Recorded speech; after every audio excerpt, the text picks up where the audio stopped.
So there's a really tender um, frequency of just all-encompassing love just sweeping through the field right now. And it's a frequency of love that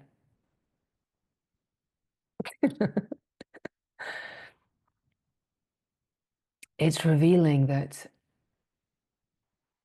only there's only love here. There's only love here. And it's revealing that either everything is sacred or nothing is sacred. Either everything is holy or nothing is holy. It's revealing the absolute innocence of this lived experience. It's it's revealing such a profound compassion for the lived human experience and the conditions that can keep us bound in division and the belief in limitation and separation. And it's revealing this innocence in such a profound, gentle, and soft way, the way of truth, the way of love, the way that the revealing happens without without criticism, without judgment, without self-punishing. And it's revealing how such a huge part of the lived human experience is rooted in making ourselves wrong and self-punishment and self-criticism. And that we can spend so much time dwelling in these denser frequencies that we miss the whole precious point of this human life, which is to open to a depth of compassion and to be a living frequency of compassion and to really recognize the innocence, the absolute innocence of everything.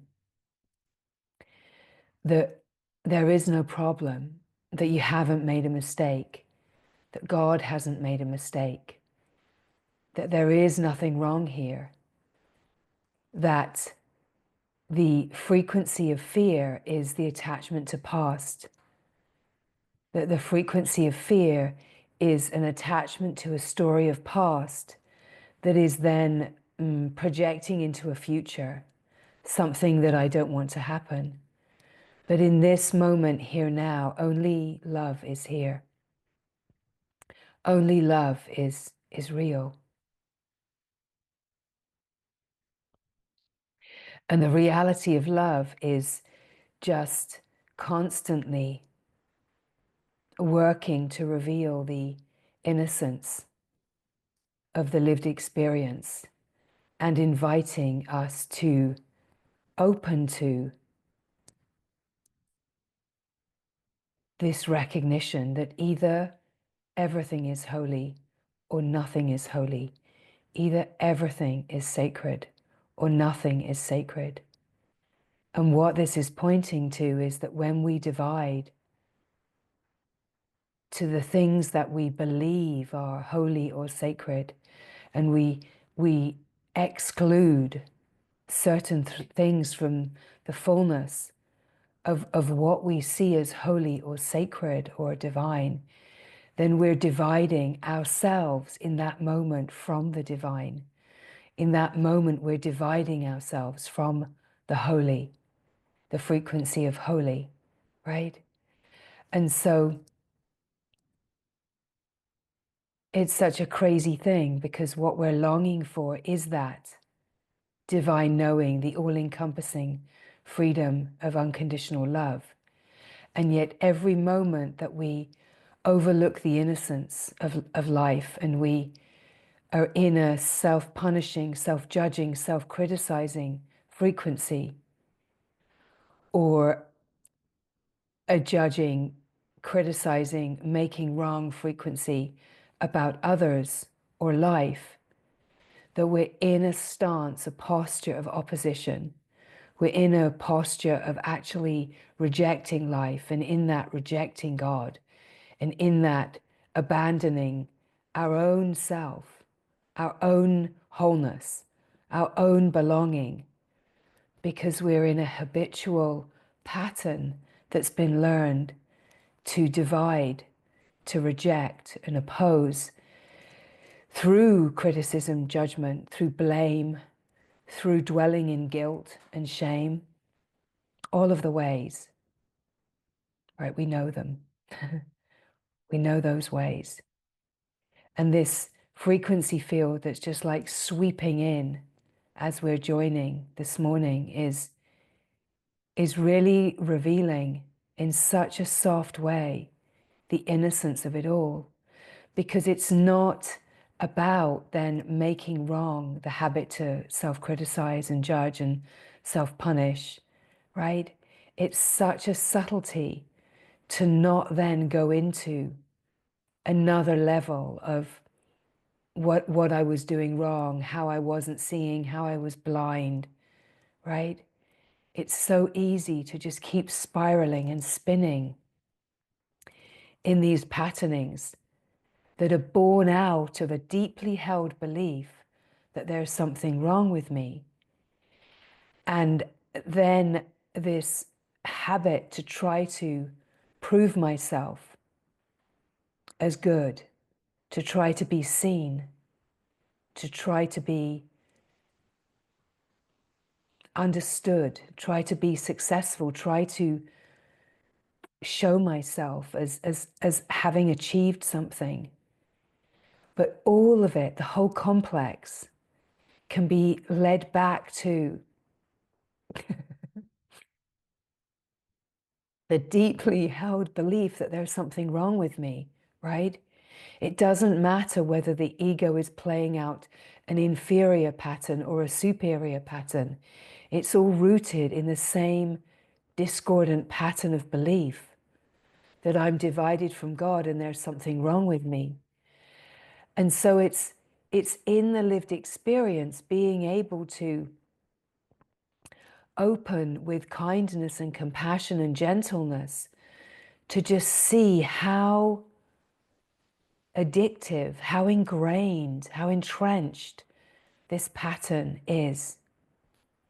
Because so many of our behaviors also then come out of this deeply held belief. Actually, all of our behaviors come out of it, right? So it's such a core patterning that we're being invited to see through the tenderness of the heart's absolute knowing. So in tenderness, right, where we're moved, where we're touched, we're opening to like a depthful knowing of something so pure.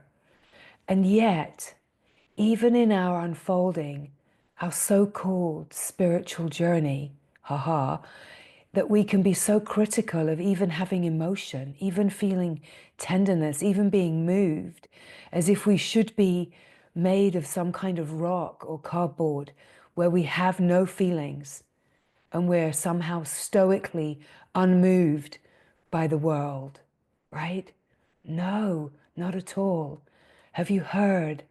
Have you heard about all the saints and sages and how many tears they would sit and shed in just the tenderness and compassion and love of the human condition, the love of God, right? It's all interpretation through the great imbalance of the masculine aspect that's inviting a seeming outer strength and resilience and not an inner strength and resilience. Because an outer strength is a protection that the male biologies will know well, because the male biologies have generally been conditioned into the ideas of outer strength. You know, don't show your feelings, don't feel your feelings. And absolutely, yes, don't let them show too much. Don't cause a disruption to the family here by showing that you have emotions. Be a big boy, be a grown-up boy, you know? What kind of man are you going to become if you've got a quivering bottom lip and you've got a wide open heart, right? So again, here's the tenderness just flooding in. That's like, wow, right? What a pressure. What a pressure to just be something that we're not, to be kind of divided by gender, that you are not allowed to feel your feelings. You're not allowed to be heart-centered. You're not allowed to be emotional because that makes you a girl, a sissy. That makes you something other than the man that you need to be, right? So there's the first early learned division there for the male biology. All of the ways of needing to suppress and not feel, divided by biology. You're not allowed.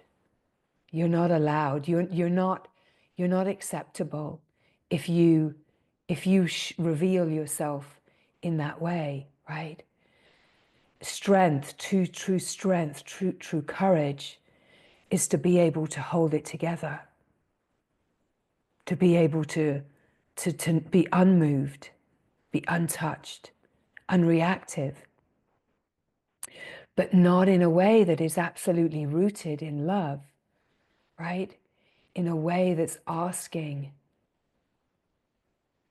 for for these beings to not be the fullness and glory and beauty of the unified true being, right? So we then have this idea that outer strength is true strength, and we totally overlook the whole field of what inner strength actually is, of what true strength really is. That we're not allowed to be vulnerable.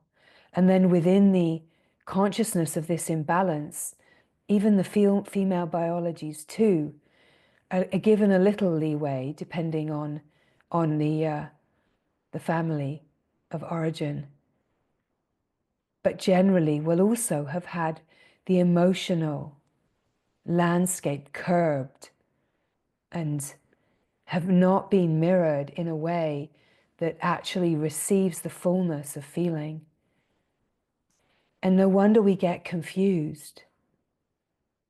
What are we trying to mirror ourselves to? What are we believing about ourselves? What are we holding back? What are we suppressing? What are we learning is a good and righteous way to be in the world? What are we learning is a way to be connected to love and to receive the nourishment of the mother and father? What are we learning that are the ways of being, right? And so then as we reflect now, we start to realize that the foundation of the corruption and distortion in the human collective is all rooted here. And yes, it goes beyond this lifetime to the karmic system. That we believe that strength is outer strength, not being afraid, not having feelings and emotions, being strong, showing up in a certain way. And so we get this fear of having feelings, a fear, a fear of emotionality, a fear of what is unconscious, a fear of suddenly having an outburst of feeling or emotion that could create some kind of amplification of lack of nourishment or disconnection from love. It could reveal that there is actually something wrong with you. It could reveal that deep core sense that there's something wrong with me. The reason that we have this feeling that there's something wrong with me is because we've basically been shown that to be in the naturalness of our humanness, to be touched and moved and emotional, to actually move in a natural flow is somehow wrong. And so we even learn to suppress our natural instincts of survival, right? The fight and flight, freeze and fawn. We even learn to suppress that and not actually be free to be like an organic creature, the organic creature that we are. So what are we? What actually are we? Right? We're not actually a true human. We're not actually the way that we've been created. We're this kind of thwarted, restrained, constrained set of holding patterns and beliefs and ideas that we've collected, that we've tried to actually work out, well, what do I actually have to do here to survive? What do I have to do here to get nourishment and love and feel connected? What are the ways that I have to behave? And we create this set of criteria that we live from and becomes our way of operating. And of course, every human is in some form of this condition. And we wonder why we see crazy things on the screen of the play of the world, right? Because it's all a reflection of what's happening inside, the inner battle, the inner constraint, the inner conflict, the inner fear of fear, the inner, the belief that strength is a kind of resilience, and to hold yourself in an unfeeling stance, a posture, to not be touched, to not be moved, right? Many countries actually breed their young people to go into the army, right? They breed the children right from the beginning. I mean, they're trying to be loving, but it's like they're breeding children to be able to bear war and hardship, right? And so some of those kind of flows of protection will also be part of our ancestral patterning, the hardship, what our parents and ancestors were bred for, right? Bred to be shut down, harsh, and survival depends upon you not you not reacting, you not making a sound, you not having an emotional outburst if you can't have what you want, or you're in very dire circumstances, right? So we start to realize how, wow, what is, what is the chemistry, the biochemistry of what we have been created out of, right? What have we been infused with, right?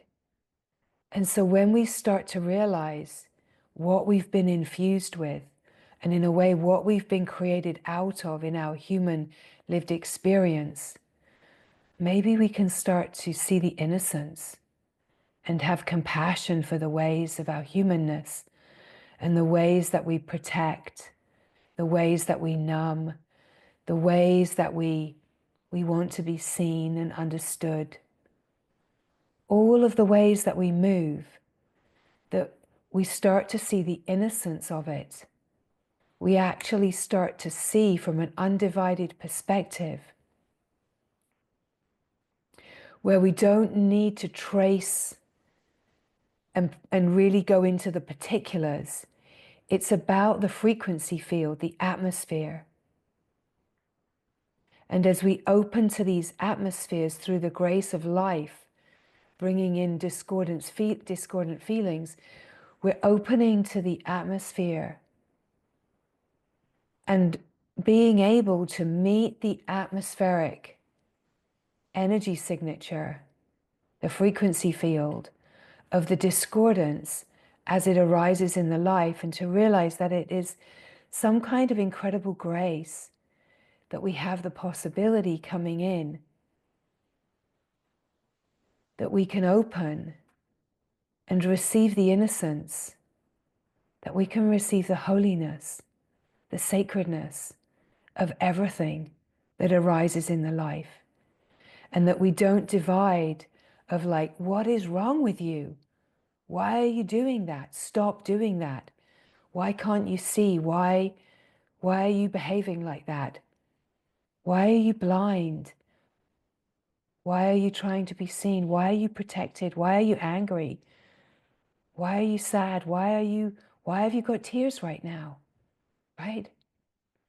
To just this ability to just be a glorious divine melting pot, to be the vehicle that you're here to be the vehicle that you're here to be, that we are here to be, is to be an incredible living process of life that has evolved enough in consciousness to be able to meet itself and to unify itself through the alchemical process of the consciousness meeting itself as a pure consciousness, meeting seeming discordant patternings in the field and unifying the lived experience at the point, so unifying our lived human experience and simultaneously unifying the lived field of human consciousness and being the change, being the frequency that digests the seeming past instead of dwelling in it, instead of being in the particulars and the stories, the details, by digesting it, by alchemizing it. Because as we alchemize the unconscious, the subconscious, and that which has been pushed down, suppressed, repressed, hidden, exiled, right? Whatever way we want to feel into it, that we don't need to actually analyze it. Although there might be times in the life where we do need to pull it forward in certain ways. But what we're speaking of here is how we come to a way of graduating out of moving in the psychological, that we have the capacity to be able to recognize what is coming forward. And we know that analyzing it and moving it through the psychological, it reaches its limit. It reaches its limit, and it can also just perpetuate by looking for details and looking for story. Whereas what is actually being invited is that we meet it at the frequency level, at the level of the atmospheric energy signature, so that it can be transmuted and alchemized through the nervous system. And sometimes that will be spoken of as being able to be with it, be present with it, as a somatic, in the somatic field, like the somatic feeling and sensing. And yet we also do want to have an awareness of deepening even that as a process, because feeling and sensing it within a limited field, a believed field of limitation, again, will only take us so far. And there's grace to that, there's beauty to that, of that there is no question, it's profound and useful. But we also come to this maturing and refinement where we realize that in order to really free ourselves from the karmic system, we can't just keep recycling,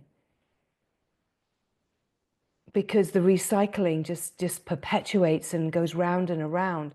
And at some point in our natural evolution, we realize that we have this capacity to see we have this knowing of the pure consciousness, the pure being that is untouched. And that openness is our ticket out of the karmic system. The openness, the presence of being, the knowing of the oneself is the ticket out of the karmic system and out of the play of opposites and the play of cause and effect, and out of the belief that there's something wrong with me, because we're opening to a frequency of purity, of innocence, of compassionate love and presence. We're opening within our own functioning to a part of us that's been overlooked and shut down and dormant, but we've never ever been away from this part of ourself. So we're opening to more of the fullness of the consciousness of what we are. And as we open to that field of consciousness, we open to a greater capacity to then transmute the somatic field, the nervous system, to transmute everything that we're feeling and sensing in our nervous system and in the field. We have this capacity to bring it into a holding that is unconditional, a purity that is unconditional, truly unconditional, not a mood of unconditionality. What can that be called? Unconditional positive regard, right? It's beautiful. It's beautiful. But the true unconditional frequency we have to open to within the presence of being and within the unbounded, infinite, timeless being that is our true nature.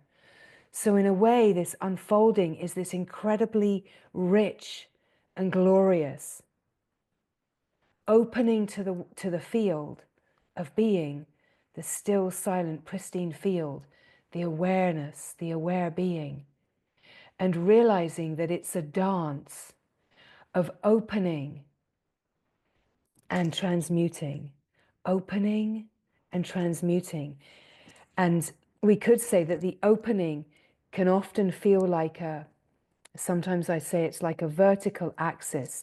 Opening to pure awareness is opening to the Shiva aspect, the pure awareness, the awake field, the pristine, immaculate, pure consciousness, right?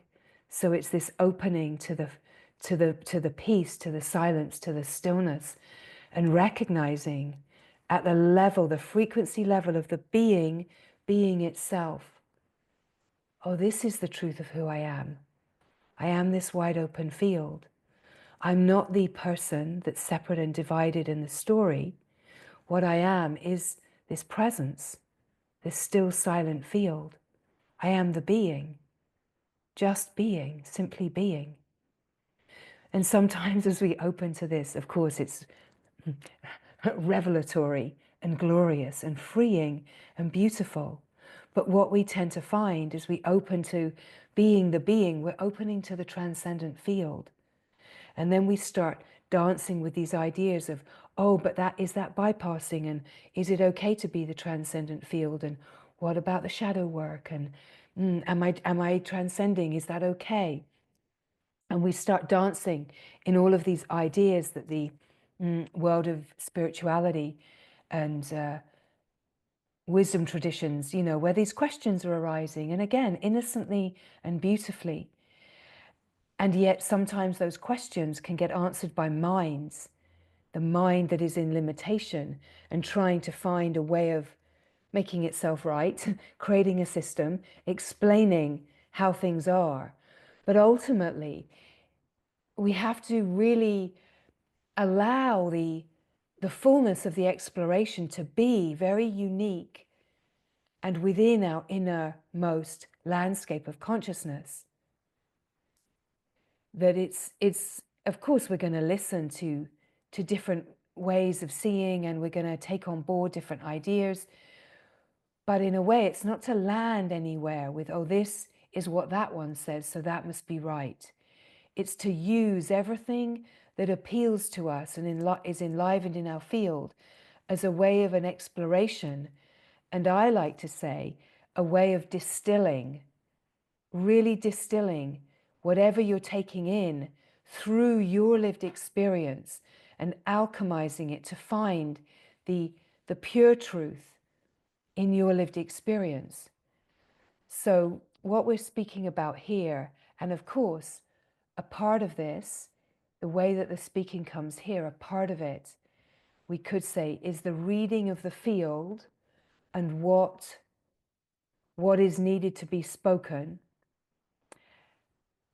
dancing with what has been the lived experience here in a way that is inseparable. It's a seamless dance, because the way the expression comes here,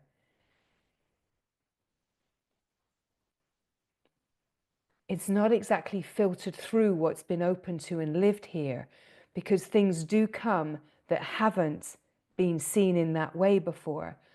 But it is a seamless expression. So what is being shared has been lived through and has been explored, right? So it's never coming from theory or learned knowledge. It's always coming from the fresh, alive, direct experience and awakeness of the field, the aliveness of the field. So what we're speaking of here is that we open to the presence of being in the transcendent field. And yes, our true nature is the transcendent field. We are, in true essence nature, the transcendent field. We are the pure awareness. We are the unbounded, timeless being. Now, if we're too quick to try to shut that down and to try to embody it, and we try to embody it through mental ideas of what embodiment is, we could actually pull ourselves away from the beauty and the glory of really opening and allowing a rooting of the being in its own beingness.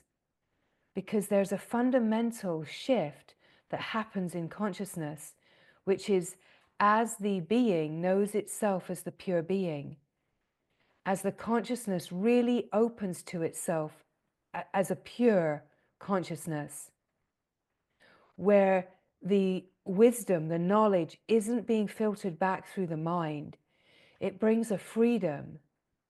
It brings a freedom and a knowing within the direct experience that what I am is the open field of awake being, the awareness.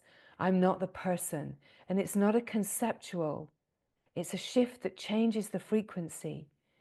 And most will have had some degree of a taste of this, even if it might not always feel like it's fully rooted. It's not about trying to measure it, because it's something that we cannot control. It's something that we cannot make happen, and we cannot get it through any means but by grace alone, right?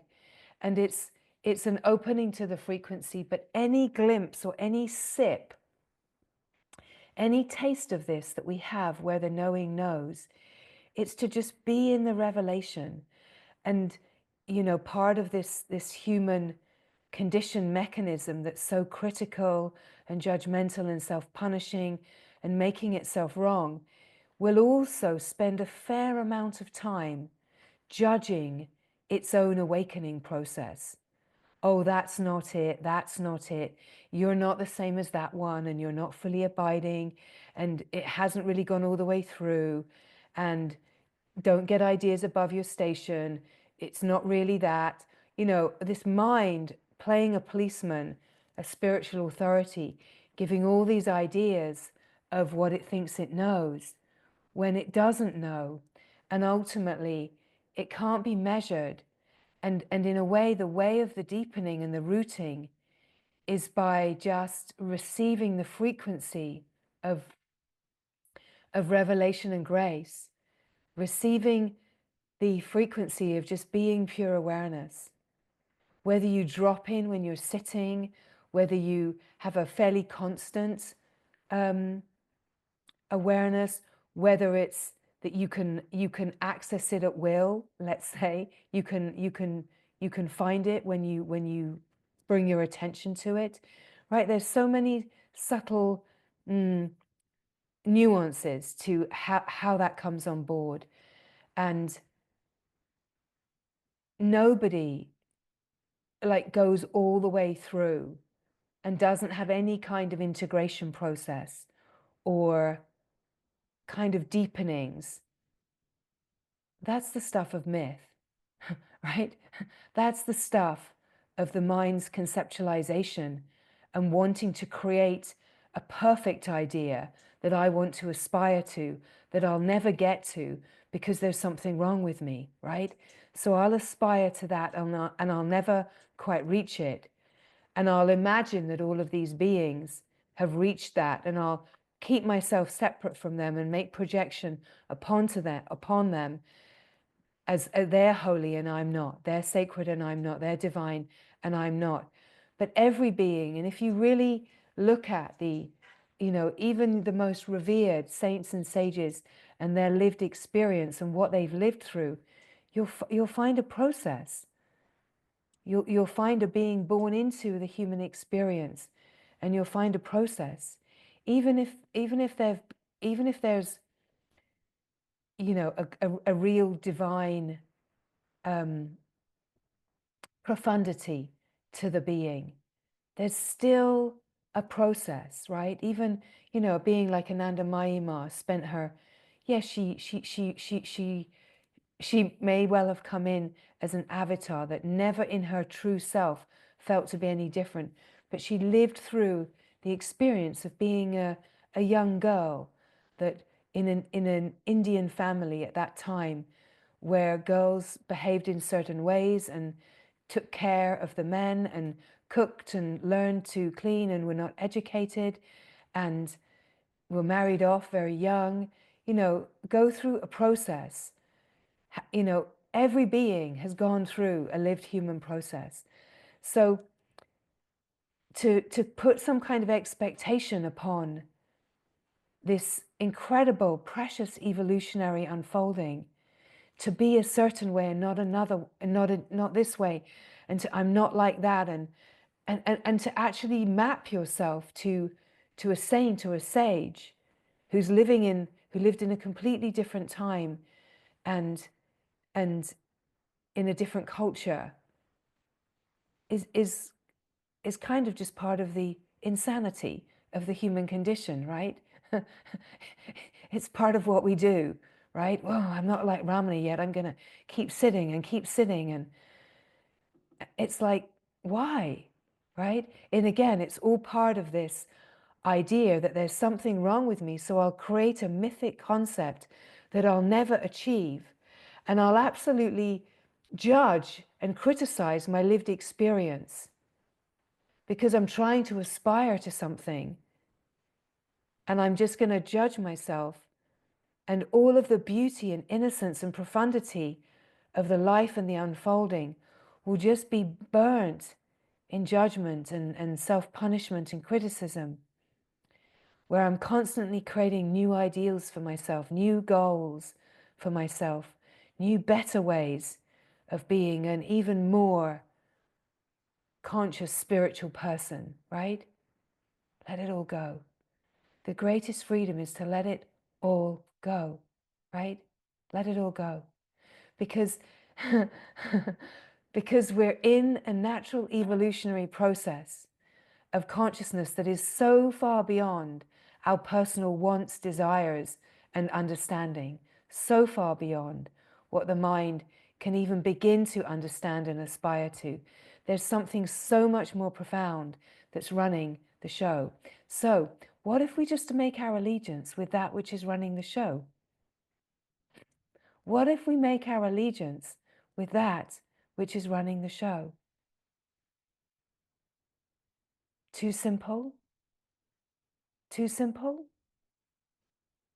Too something? To something that can't possibly be. I don't know how. I wouldn't know where to start. Yeah, of course, because that's the mind's action, is to constantly go to the negative, right? To push it away, to oppose it. What if all that we've ever been being asked is to make our allegiance with the glory, we could say, of Creator, of love itself, but that we learned innocently to make our allegiance to the karmic system and to the patterns and influences, the cultures and tribal consciousness that we've been born into. And that we're already wired. Yes, we're wired for divinity, but within our human lived experience, we're wired with an internal atmosphere and chemistry,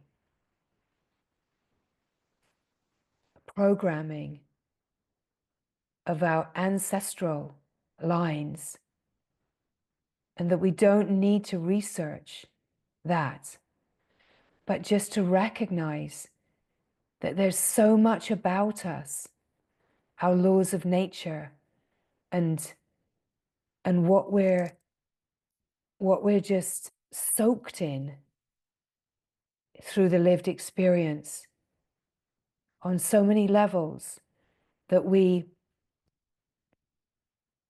overlook the innocence of that, and we're so critical of the way that we are, the way that we're wired. We're so within the collective consciousness and the imbalance towards the masculine, and this idea of outer strength and perseverance and needing to align in order to survive. We're just so wired to compete and compare, to compete and compare. And it's part of the whole power imbalance and the collective consciousness that we compete and compare, because in competition and comparison, we're always in the frequency of lack, of not enough. I'm not enough. And I'll compare myself and I'll find myself to not be enough, to not have enough, to not be able to achieve, not be able to reach, right? So when we just start to illuminate this atmosphere of the collective consciousness of humanity as an evolutionary process, we realize that on a certain level, within the functioning of our human condition, we don't stand a chance, right? We can't win that game. We cannot win it. And that isn't devastating news, fortunately, when we realize, well, maybe it is. Is it devastating news to realize that you can't win the game of life? Am I jumping ahead by telling you that it's not devastating news? Is it? Is it devastating news that you can't win the game of life? You can't win the human experience? That we'll never succeed? That we'll never, ever succeed within a limited context? I think by now we've received this kind of devastating news from many different means. But how glorious that maybe we can realize that it's not devastating news, because we're not depending upon hope. We're not depending upon hope. What we're dependent upon is our inner knowing of something so profound and free and glorious. We're dependent upon the evolutionary impulse of our consciousness that already knows and is already so far beyond the mind-body consciousness. We're dependent upon the impulse of awakeness and pure knowing that is already awake and alive inside us and has been through the whole life. So as we culture that, as we deepen and nourish that, this is the opening of this vertical axis We're opening to the infinite, boundless, timeless being. And we've already established that really that is grace. But the more that we recognize it and nourish it, the more that we feel that frequency, resonance of the felt sense of presence, of being, that it's a nourishing light frequency that nourishes itself. And that nourishment is a bliss flow. It's a nourishing bliss flow that's deep in the still, silent peace of being. And it's also in the flow of the knowing of being. And it's a deep bliss flow that nourishes the frequency, vibrational field of being and deepens it and opens. And the deepening is an opening to the recognition that I am this awareness, I am this presence, that the awareness is unmoving and unchanging. And how do I know this? I know it because I am it, right? It's this deepening, the inquiry, that opens the boundlessness, the timelessness of the infinite eternal being. And then simultaneously, the lived experience, the human lived experience, is the opening of this horizontal axis, we could say, which is like the opening of the heart field. And it's the opening into the flow of life, the flow of Shakti. And opening to the flow is opening to the intelligence that unifies, right? It's the actual intelligence that has the power to unify. It's the field of unity consciousness that flows within itself to unify itself. So in a way, when we open to the transcendent, the reason that we can sometimes get stuck at the transcendent is because we're just stuck in the stillness and the peace and the I am pure awareness. But we have to take that knowing into the flow of knowing, because we need the flow. We need the flow. Alleluia flow, right? We need the flow of the aliveness. We need the flow of life. We need the flow of our inner knowing, the dynamic flow of intelligence to intelligently unify the lived experience, right? We want to unify the lived experience through the flow of life. So yes, we open to the infinite unbounded, the transcendent. And yes, I am the transcendent field.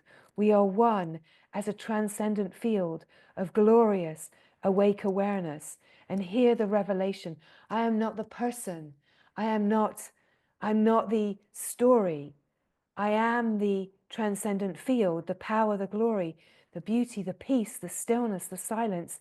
Yes, yes.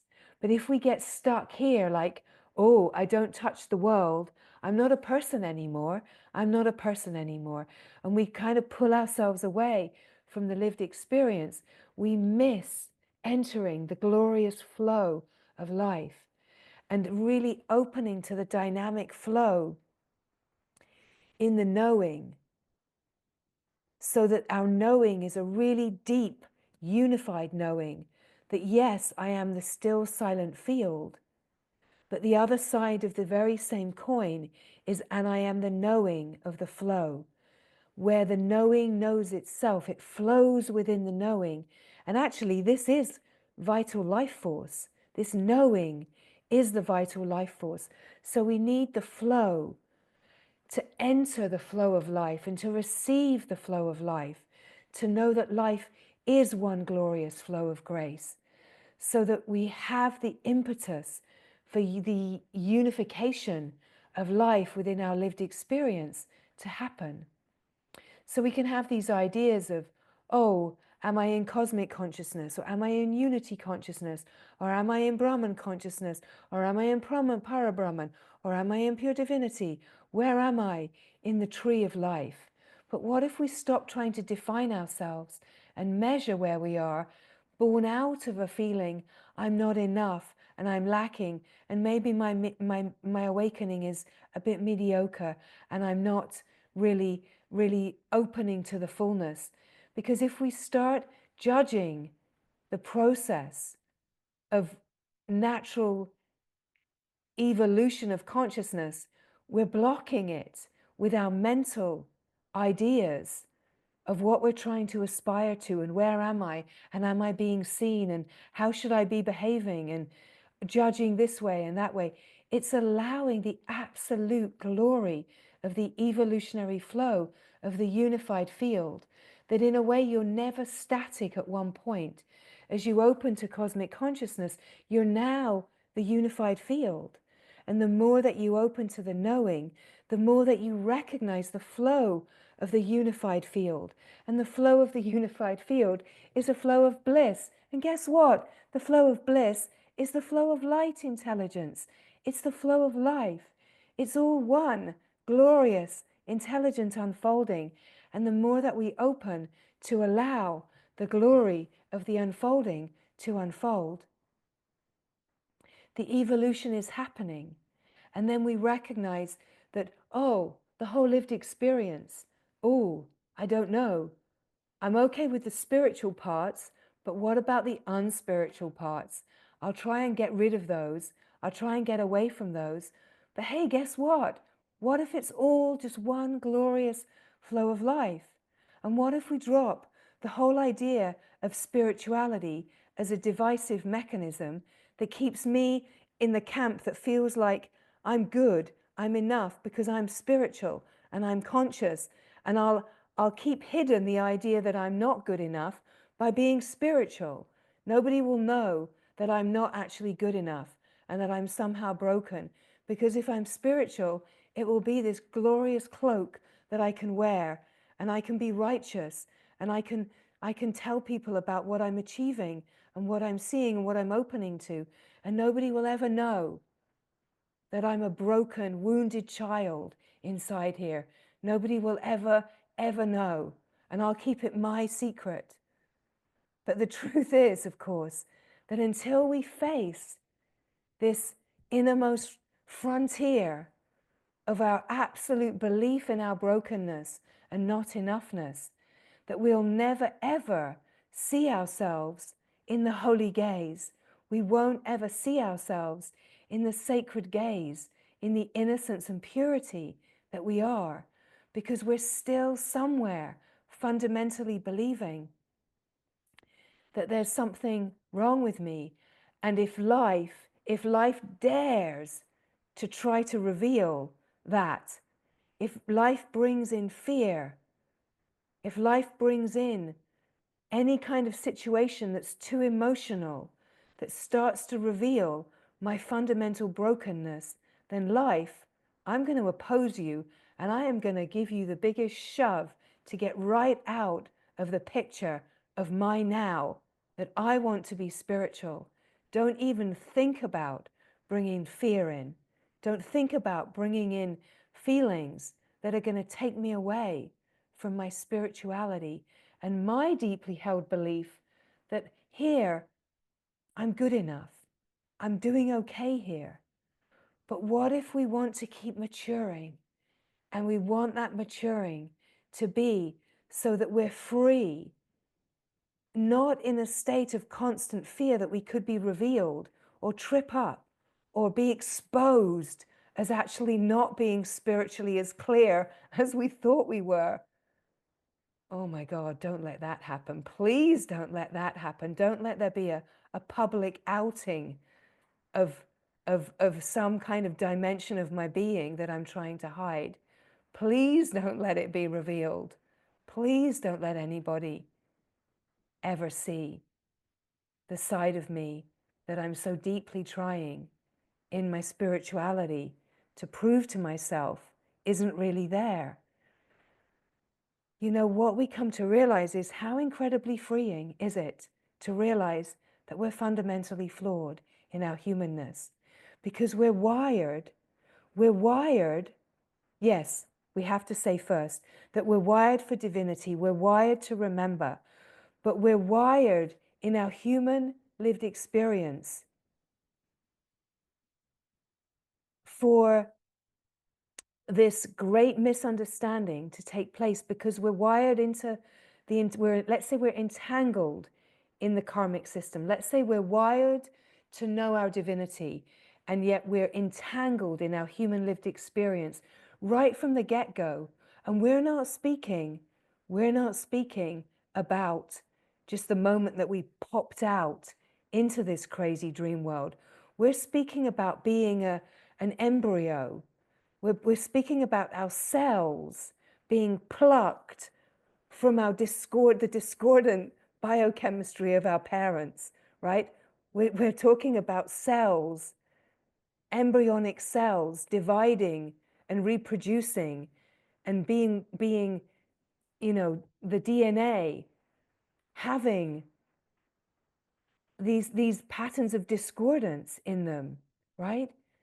So we've soaked and we've drunken in the nourishment through every single moment of our worldly experience in time and space. We've been drinking in the frequencies of discordance of the ancestors, of our beloved parents and caregivers that have in their best ways loved us, of course, innocently, but they, through the ages, have moved through exactly the same, drinking in of frequencies of discordance. And so in a way, that we are here now, is kind of miraculous, right? It's revelatory. It's incredible that we are here in a consciousness right now where we can be seeing this and bringing this forward, and that we can actually maybe be in a moment of such revelation that we can allow an outing of the deeply held belief that I'm not good enough, that there's something wrong with me, and to know that every human shares that. And in a way, there's a certain kind of way that we can't ever get away from that.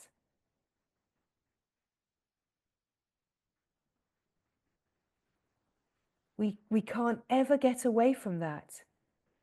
And that serves us by bringing online the true nature that holds, in a way, the fundamental aspect of our human lived experience is that our human lived experience can never be whole and perfect. It can't be. By the very nature of the fact that the body is finite, that we're entangled in a collective consciousness, it can never ever be a mental idea of perfection. But what can happen in our human lived experience is that we're wired to know our divinity. And divinity is perfection, is the frequency of perfect, spotless love. And we can open to realize that we are created in the image of God, the glory, and that we're absolutely wired to know this, to remember this. And that when we make our allegiance here, it's like we're docked in a frequency field that is whole and pure. And that frequency field absolutely embraces all that is involved in the human experience in a perfect way. And that perfect way of embrace and welcoming is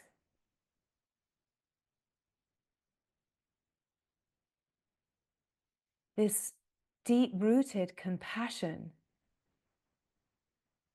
for the innocence of all that we are, all of the lived experience, and this then ability to accept and welcome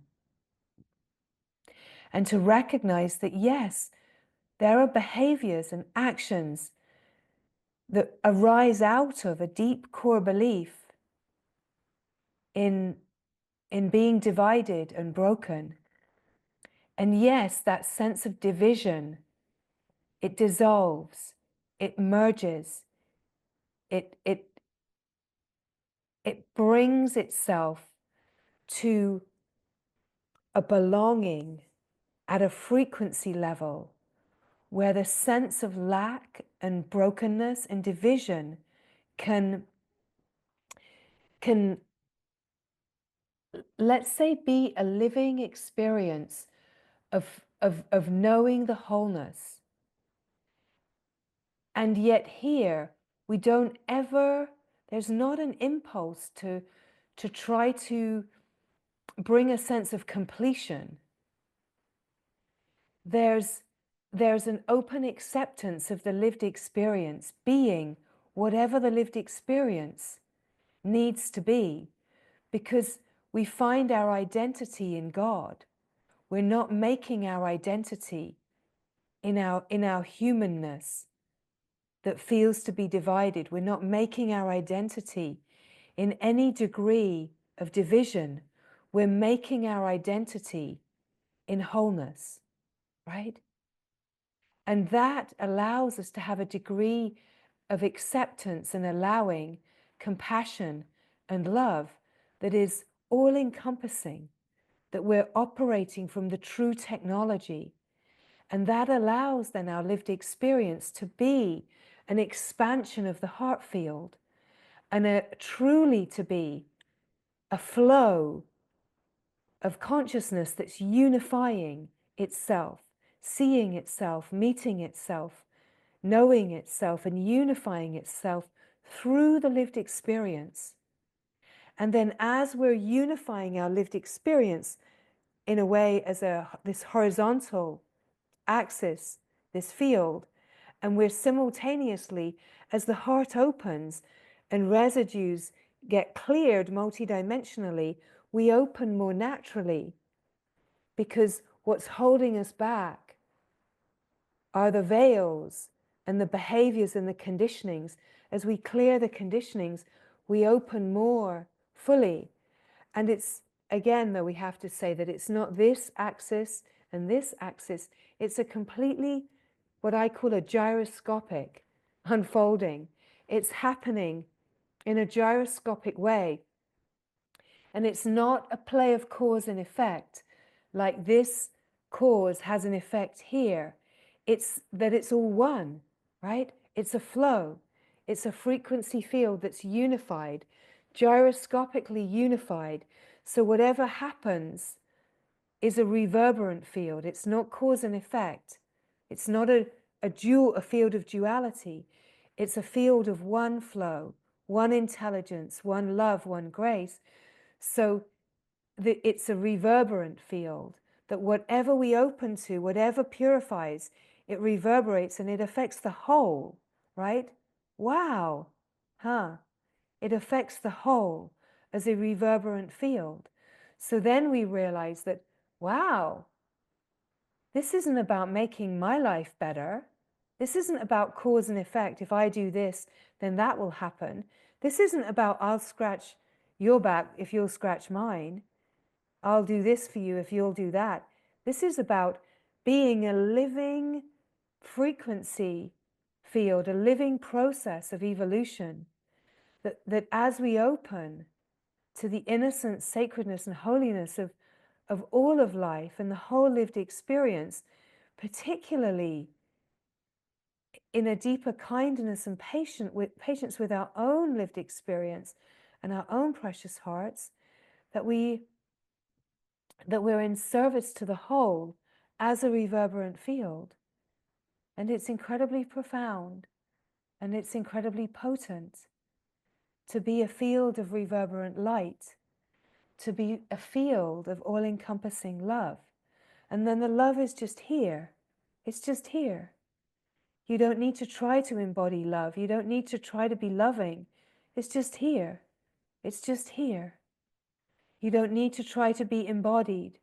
You don't need to worry about being transcendent and not being embodied, because the living of life is the field of integration where you naturally just start to embody the lived realization.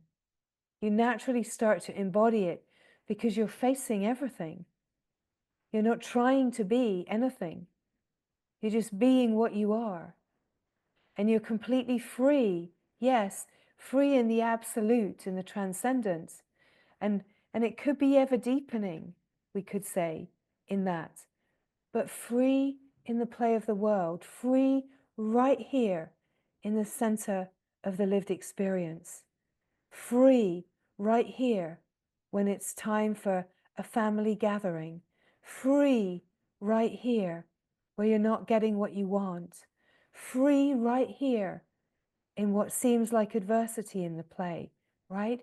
Free right here with the ability to face and meet whatever arises. That in a way, that master key is the knowing that all of life is grace, and that you have the capacity to meet it, to just be here, to receive it, to feel it, to transmute it, to open to it, to not resist and oppose, but to welcome and bless, right? That this is the opening to a field of wholeness that actually feels all-encompassing, right? What use is a process of awakening where you don't feel free? What use is a process of awakening where you feel like you're trying to show up in a certain way, or that you're moving in your life and you're judging and criticizing and punishing and and just angry and frustrated, right? So what's really going on in that process, right? It's not all inclusive somehow. It's not all encompassing. And in a way, it's to then say, well, how am I creating a process here that doesn't include everything? What am I not willing to include? What am I not willing to include? That in a way, that chronic independence, that chronic need to be seen, it's really, really deeply ingrained and entrenched, the need to be seen. And the culture is so alive with that. But even in the subtleties, how are we wanting to be seen? How are we moving in comparison and competition? How are we using that as a way to make ourselves wrong, to make others wrong, and to keep that inner dialogue going? And what would it be to shift that functioning, right? Here's an investigation. What would it be to shift that functioning and to really have an awake awareness of that inner dialogue that just compares and criticizes and competes and judges and is self-punishing, to not make any of that wrong, but to hold yourself in such reverent holiness, to know that all of this, if we open to meet it, this is the juice, this is the gold. This is giving us the wisdom of what we're believing about ourselves. This is really, really important. Frequency, resonances of intelligence. How am I rejecting myself? How am I not willing to feel the fear here? How am I not willing to just actually be so fully here and hold myself that I move to self-punishing, to judgment, to numbing, distracting, to blaming, to projecting, to guilt? How am I moving? How much of the day am I spending in that kind of field of frequency, of the frequency of division? And how can I open to receive myself? How can I bless the parts of myself that I want to judge? Is it possible that I can bless the parts of myself that I want to judge? Can I not go looking to try to understand and analyze and look for the story? Can I be with the atmosphere, the inner atmosphere here of discordance?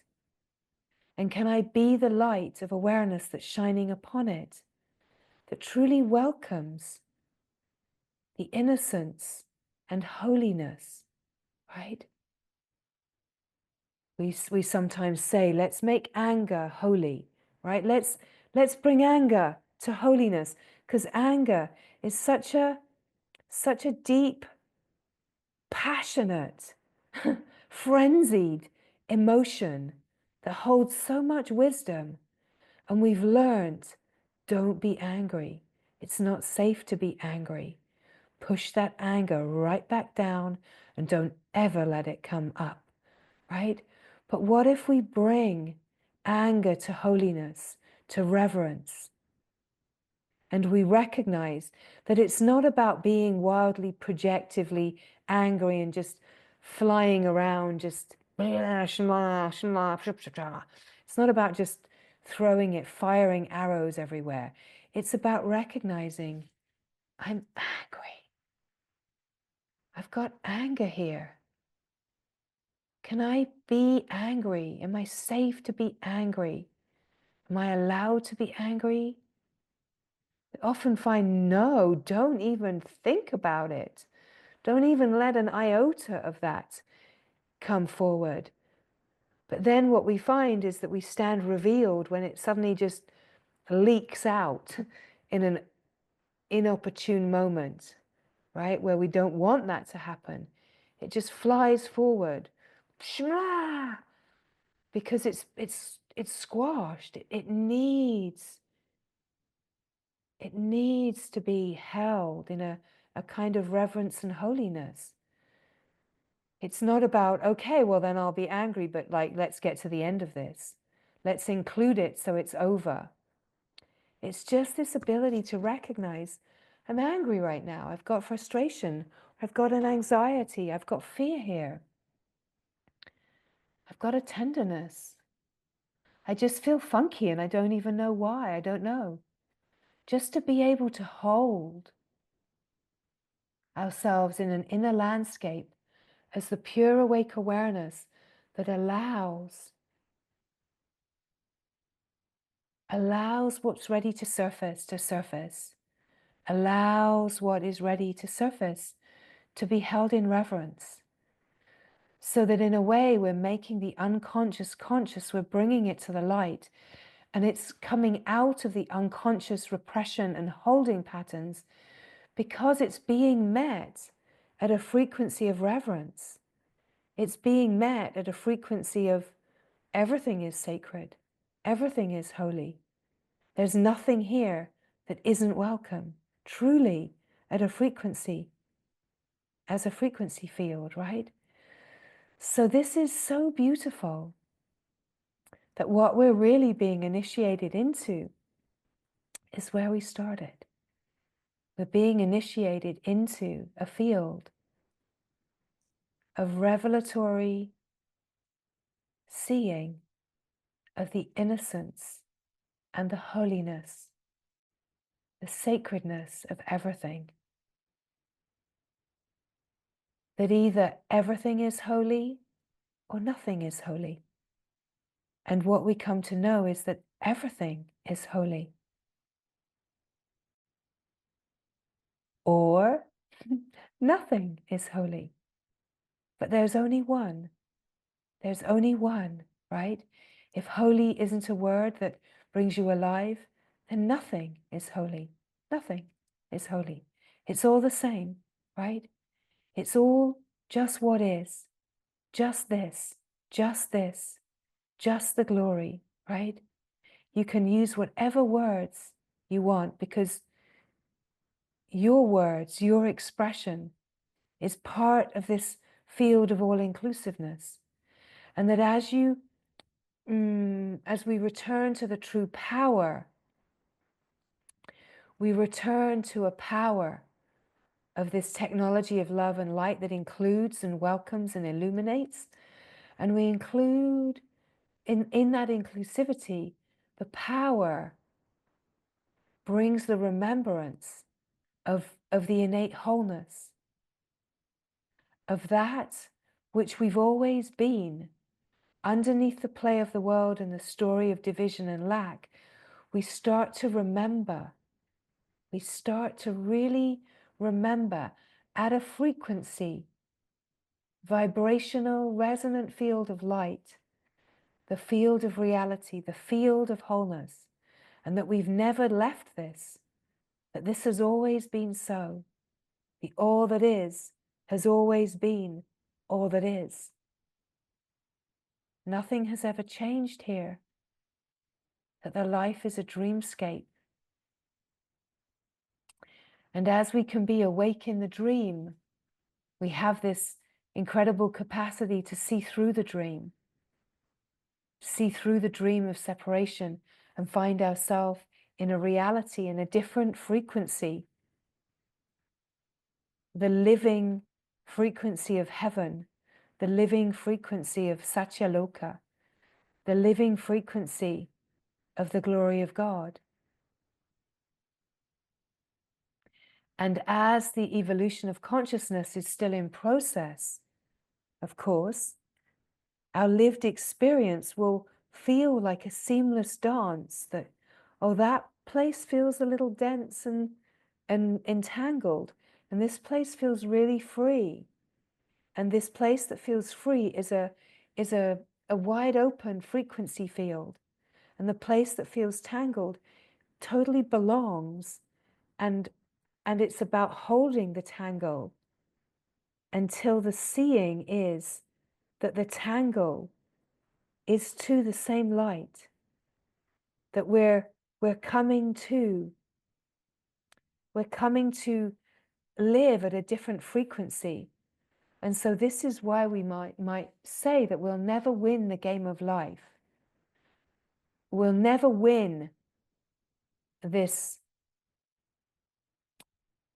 game of humanity in the way that the human, let's say the human is an evolutionary process, and the evolutionary process is bringing us to remember divinity, to resonate at the frequency that we're truly wired for, divinity.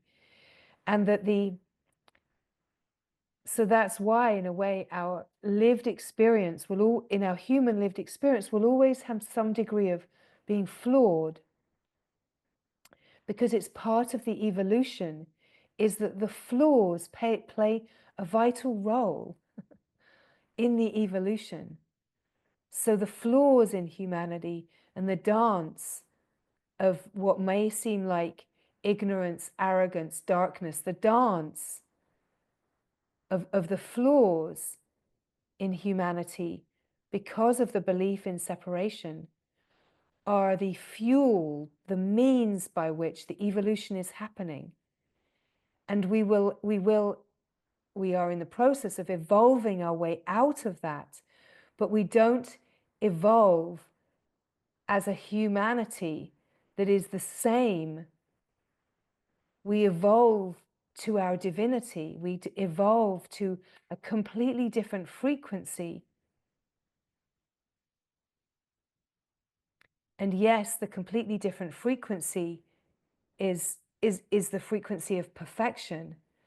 And yet, in our lived experience, we're in this seamless dance of being the evolutionary process of consciousness as humanity, right? So it's so rich. It's so incredibly rich.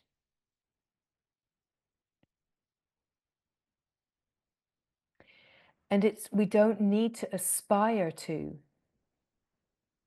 because in a way, if we aspire to, we miss the richness of what's here. instead of aspiring to, let's live as a field of wild inspiration, right? Let's live our human experience in a creative flow that's unifying as a field and lived experience that is pure inspiration. That as we're opening and recognizing we're living as a frequency of inspiration and grace and light and love, and we're allowing everything that we're opening to infuse and inspire the lived experience. We're not trying to be a perfect human. We're living perfectly as a human, right? Feel the subtle nuance, right?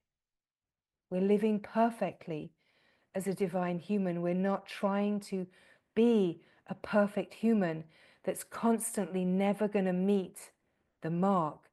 We're living perfectly as a human, as love, as light, as this field of blessing and welcoming and grace, right? So incredibly beautiful. And we are the field of this evolution happening right now, right now.